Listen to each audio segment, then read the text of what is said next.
Hey guys, Andrew here, and in this video I'm going to show you how to enable or disable the show up screen button on your home page on your Android or Samsung phone. So do a swipe up and you will just need to go to settings. From here, click on home screens, and here you will find it says show up screen button. If it's grayed out, it's currently turned off.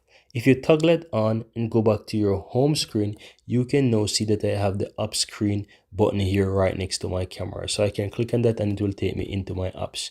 But generally you don't need this, so you can easily disable it because you can always swipe up and it will take you to your apps as well. So you don't need to have that up screen button there to do the same thing, right? So you can easily go back into your settings there, and you can always go to your home screen and toggle off that show up screen on home screen so that you don't need it, right?